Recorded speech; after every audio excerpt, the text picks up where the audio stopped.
प्रिय बंधू भगिनीनो, मी father doctor Patrick Marcellin D'Souza. आज मी मार्क वर्तमान अध्याय 11 वचन 1 ते 10 येशू राजा म्हणून येरुशलेमला येतो यावर मनन करत आहे. हा उतारा मार्क 11:1-10 गुगलवर उपलब्ध आहे. कृपया हा उतारा काळजीपूर्वक वाचा, जेणेकरून राजा म्हणून येशूच्या येरुशलेममध्ये प्रवेशाचा अर्थ तुम्हाला समजेल. जर तुम्हाला या व्हिडिओमध्ये काही गोष्टी समजल्या नाहीत तर कृपया मी तुम्हाला या मननाचा जो लेखी मसुदा किंवा टेक्स्ट पाठवलेला आहे ते पहा, म्हणजे सर्व काही तुमच्यासाठी स्पष्ट होईल. या उतार्यात मार्क येशूच्या येरुशलेममध्ये राजा म्हणून प्रवेशाचे वर्णन करतो. पण येशूचे राज्य या जगाचे नव्हते. तो एक सांसारिक राजा म्हणून आला नाही, जो राजकीय आणि लष्करी नेता असेल, जो रोमन शासन उलथून टाकेल आणि एका महान राज्याची स्थापना करेल. तो एक आध्यात्मिक तारणावर भर देणारा शांतीचा राजपुत्र म्हणून आला. मार्क लिहितो, जेरुसलेम जवळ येऊन जैतुनाच्या डोंगरावर बेथफगे व बेथानी येथे आले तेव्हा येशूने आपल्या 2 शिष्यांना पाठवून सांगितले की तुमच्या पुढच्या गावात जा आणि तुम्ही त्यात प्रवेश करता तुम्हाला एक शिंगरू बांधलेले दिसेल तेथे, ज्यावर कोणीही स्वारी केलेली नाही आतापर्यंत. ते सोडा आणि आणा. जर तुम्हाला कोणी विचारले की तुम्ही हे का करत आहात तर त्यांना सांगा, प्रभूला याची गरज आहे आणि लवकरच तो ते इथे परत पाठवेल. त्यांना बाहेर रस्त्यावर दारात बांधलेले एक शिंगरू दिसले. जेव्हा त्यांनी ते सोडले तेव्हा तेथे उभे असलेल्या काही लोकांनी विचारले, तुम्ही काय करत आहात? का ते शिंगरू सोडता? येशूने सांगितल्याप्रमाणे त्यांनी उत्तर दिले आणि लोकांनी त्यांना जाऊ दिले. हे वर्णन येशूच्या शिंगरावर बसण्यापूर्वी काय घडले होते त्याबद्दलचे आहे. हे वर्णन ही कथा उलगडण्यासाठी पार्श्वभूमी तयार करते. येशू इथे 2 भविष्यवाणी करतो.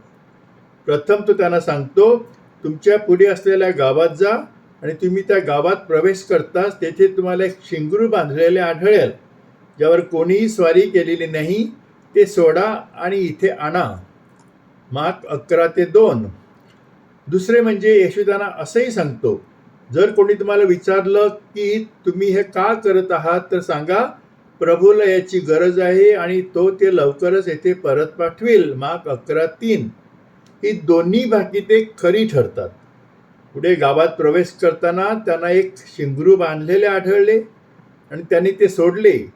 तेव्हा तेथे उभे असलेल्या काही लोकांनी त्यांना असे का केले असा प्रश्न विचारला आणि त्यांनी त्यांना उत्तर दिले की प्रभूला याची गरज आहे आणि तो ते तेथे लवकरच परत पाठवणार आहे. यातून आपण काय संदेश घेऊ शकतो? सर्वप्रथम हे स्पष्ट आहे की येशूला सर्व काही माहीत आहे. तो एकाच वेळी मनुष्य आणि परमेश्वर दोन्ही आहे. म्हणून आपण त्याच्याशी प्रामाणिक असले पाहिजे आणि आपण त्याच्याशी खोटे बोलण्याचा प्रयत्न करू नये किंवा आपल्या चुकीच्या आणि पापी शब्द, योजना आणि कृतींचे समर्थन करण्याचा प्रयत्न करू नये. जेव्हा जेव्हा आपण येशूकडे प्रार्थना करण्यासाठी जातो किंवा आपल्या अडचणींपासून मुक्त होण्यासाठी आणि आपल्या सर्व परीक्षा आणि संकटांमध्ये जीवनात यशस्वी होण्यासाठी मदतीसाठी त्याला आपल्या दुःख आणि दुःखाबद्दल सांगण्यासाठी जातो, तेव्हा आपण त्याच्या समवेत नम्र आणि प्रामाणिक असले पाहिजे आणि आपण जे काही अनुभवत आहोत ते सर्व त्याला सांगायला हवे. आणि आपण त्याची मदत शोधत असताना आपण केलेल्या चुकीबद्दल आणि त्याच्या शिकवणुकीचे पालन करण्यात आपल्या अपयशाबद्दल आपण त्याची क्षमा मागणे आवश्यक आहे. काही लोकांना असे वाटते की ते येशूला सर्व प्रकारची कारणे आणि सबबी देऊन त्यांच्या चुकीचे समर्थन करू शकतात. मूर्खाच्या नंदनवनात आपण बसू नये. येशूला सर्व काही माहीत आहे, त्यामुळे आपण त्याच्याशी प्रामाणिक असणे आवश्यक आहे आणि आपल्या पापांसाठी त्याची क्षमा मागणे आवश्यक आहे. आणि नंतर केवळ त्याच्याकडे काही कृपा किंवा आपल्या अडचणींमध्ये काही मदतीसाठी विचारणे आवश्यक आहे. म्हणून परमेश्वराकडून आपल्या प्रार्थना ऐकण्याची पहिली अट म्हणजे आपल्या पापीपणाची नम्र स्वीकृती आणि प्रामाणिक पश्चाताप, म्हणजे येशूला आपल्या अपराधांबद्दल क्षमा करण्यास सांगणे. पापात राहून आणि लोकांचे शोषण करताना आपण परमेश्वराकडून कोणत्याही उपकाराची अपेक्षा करू नये. मग ते आपले कुटुंबीय असोत किंवा इतर. आपल्या अन्याय, क्रूरता आणि त्यांच्या गरजांबद्दलच्या उदासीनतेमुळे आपण परमेश्वराच्या अनेक मुलांना त्रास देत असताना आपण आपल्या मुलांसाठी आशीर्वाद कसे मागू शकतो? जर आपण आपली पत्नी, मुलगी, आई, सासू, आपल्या बहिणी आणि आपल्या कुटुंबातील नातेवाईकांमध्ये आणि आपल्या शेजाऱ्याच्या कुटुंबातील इतर स्त्रियांसाठी जीवन कठीण करत असू किंवा त्यांच्यावर अन्याय करत असू, तर पवित्र मरिया तिचा मुलगा येशू ह्याला आपल्या अडचणीमध्ये मदत करण्यास कशी काय सांगेल? दुसरे म्हणजे येशू त्याच्या शिष्यांना स्पष्ट सूचना देतो. काहीही लपलेले नाही, सर्व काही उघड्यावर आहे. येशूने त्यांना सांगितले होते की त्यांना पुढच्या गावात त्यांनी जावं, तेथे त्यांना सापडेल ते शिंगरू त्यांनी सोडावं आणि ते घेऊन यावं. आणि जर त्यांना कोणी विचारले तुम्ही असे का करत आहात, तर त्याने लोकांना असेही सांगायला सांगितले होते की प्रभूला याची गरज आहे आणि तो ते लवकरच येथे परत पाठवेल. परमेश्वराच्या इच्छेनुसार जगण्यासाठी आपण काय केले पाहिजे आणि आपल्या जीवनात काय टाळले पाहिजे याबद्दल येशू आपल्याला स्पष्ट सूचना देत असतो. आपल्या जीवनासाठी या स्पष्ट सूचना आपल्याला शुभ वर्तमानांमध्ये आढळतात. म्हणून आपण येशूचा शब्द आणि कृती समवेत वेळ घालवला पाहिजे आणि त्यावर चिंतन केले पाहिजे, त्याच्यावर प्रार्थना केली पाहिजे आणि त्यांच्याकडून आपल्या जीवनासाठी मौल्यवान धडे शिकले पाहिजेत. याचा अर्थ असा की परमेश्वराचा शब्द, बायबल याचं वाचन आपल्या जीवनामध्ये अतिशय महत्त्वाचं आणि गरजेचं आहे. येशूच्या सूचना आपण ऐकत असलेल्या प्रवचनांमधून, आपल्या जीवनात भेटलेल्या लोकांमधून, आपल्या चांगल्या आणि वाईट अशा दोन्ही अनुभवांमधून आणि इतरांच्या अनुभवांमधून देखील आपल्याकडे येत असतात, ज्यांचे आपण साक्षीदार आहोत किंवा ज्याविषयी आपण वाचतो किंवा ऐकतो. या सर्व अनुभवातून येशू आपल्याशी अजूनही बोलत असतो. आपल्यासाठी परमेश्वराच्या इच्छेनुसार आपले जीवन तयार करण्यासाठी किंवा घडवण्यासाठी आपल्याला पवित्र शास्त्रातून आणि इतर स्रोतांकडून येणाऱ्या येशूच्या सूचनांशी जुळवून घेणे आणि त्यांना सकारात्मक प्रतिसाद देणे आवश्यक आहे. तिसरे म्हणजे आपणही आपल्या अधीनस्थांना आणि जे आपल्या मार्गदर्शनावर आणि मदतीवर अवलंबून आहेत त्यांना स्पष्ट सूचना द्यायला शिकले पाहिजे.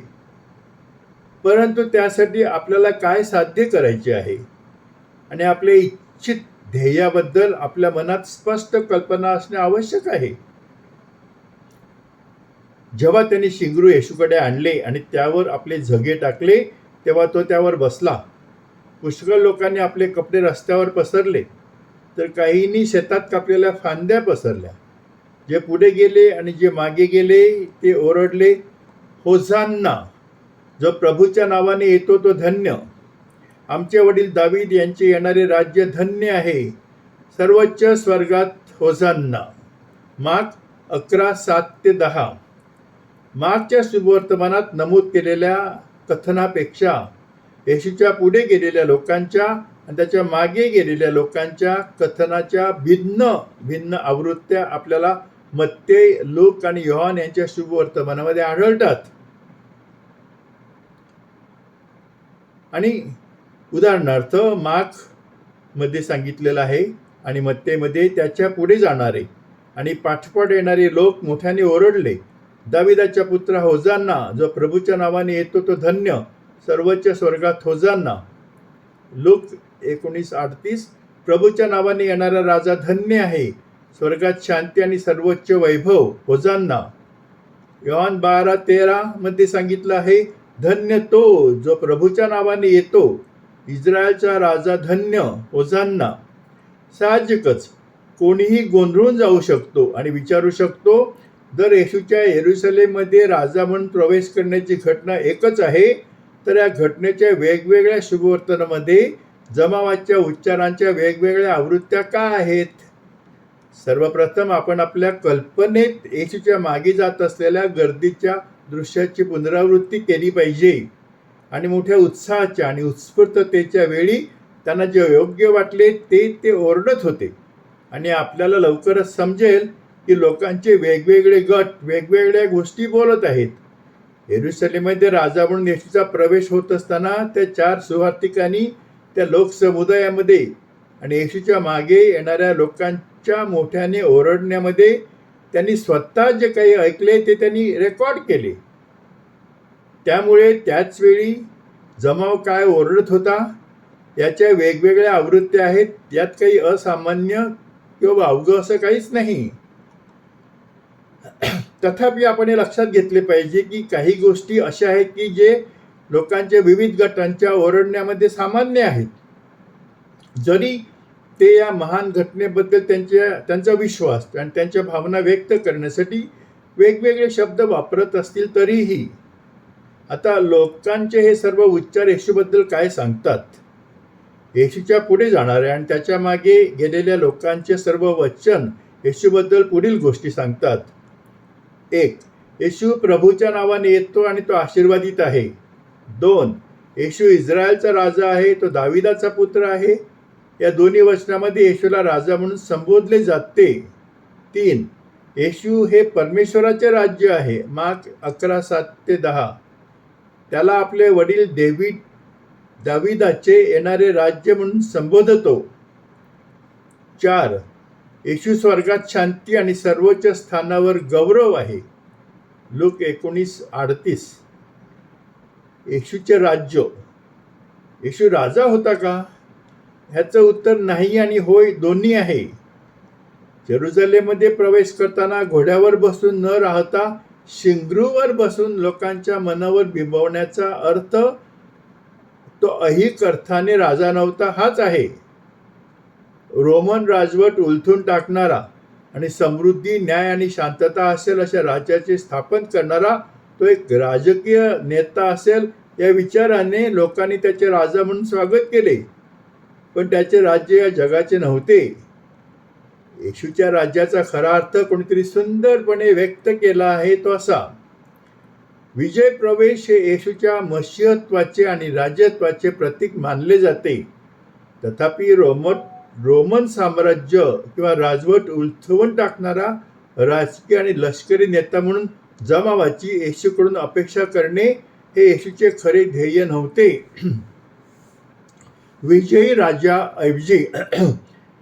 विजयी राजाऐवजी येशू शांतीचा राजपुत्र म्हणून आला आणि आध्यात्मिक तारणावर त्यांनी जोर दिला. राजा म्हणून येरुशलेममध्ये येशूच्या प्रवेशाचा अर्थ आणि महत्त्व आपण समजूया. 1. येशूला आपला राजा म्हणून स्वीकारणे. आपण येशूला आपला राजा म्हणून स्वीकारले पाहिजे आणि त्याच्या राज्याचे सदस्य होण्याच्या सर्व परिणामांना तोंड देण्यासाठी तयार असले पाहिजे. 2. येशूच्या वचनावर विश्वास ठेवणे. एक चांगला राजा आपल्या प्रजेवर प्रेम करतो, त्यांची काळजी घेतो आणि त्यांचे संरक्षण करतो. येशू आपल्यासाठी असा राजा आहे यावर आपण विश्वास ठेवला पाहिजे. आपला राजा म्हणून येशूवर असलेला हा विश्वास आपल्याला आपल्या जीवनाची सर्व अडचणी आणि संकटांना तोंड देण्यास मदत करेल.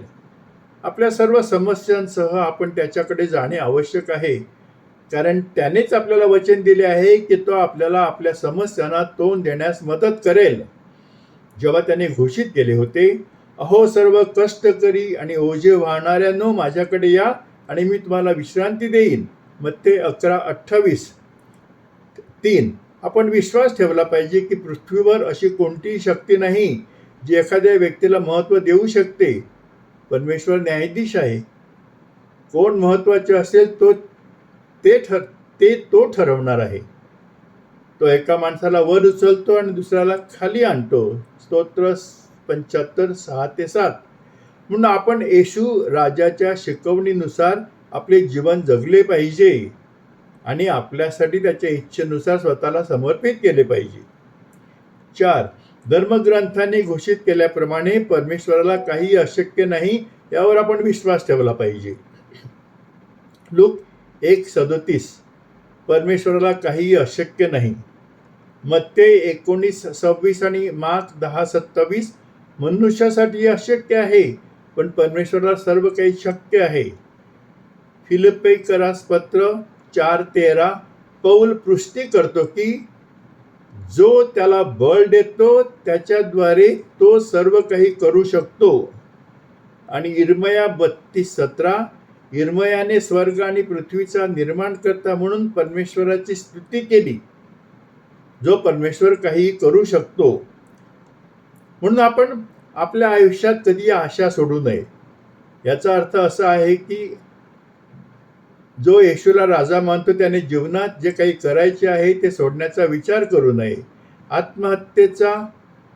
आत्महत्येच्या विचारांना आश्रय दिल्याने परमेश्वराला खूप त्रास होतो.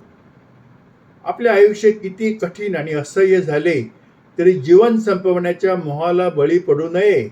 कारण आपल्या आयुष्यात दीर्घ काळोख्या रात्रीनंतर नेहमीच सूर्यप्रकाश आपल्यासाठी थांबलेला असतो. याच्यावर आपण विश्वास ठेवला पाहिजे. आपल्या जीवनात परमेश्वर कोणताही चमत्कार घडवू शकतो यावर आपण विश्वास ठेवला पाहिजे.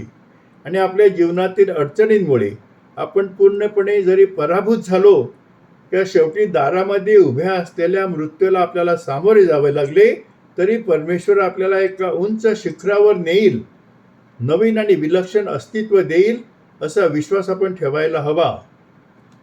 प्रिय बंधू भगिनींनो, कृपया माझ्या व्हॉट्सअप नंबर 70 30 44 79 34 70 30 44 79 34 यावर माझ्या या मननाविषयी तुमचे विचार आणि तुमच्या सूचना पाठवा.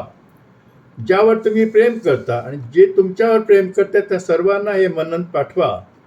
कृपया माझ्या यूट्यूब चॅनलला भेट द्या व त्याला पुरस्कृत करा. माझे यूट्यूब चॅनलचे नाव आहे फादर डॉक्टर पॅट्रिक डिसोजा.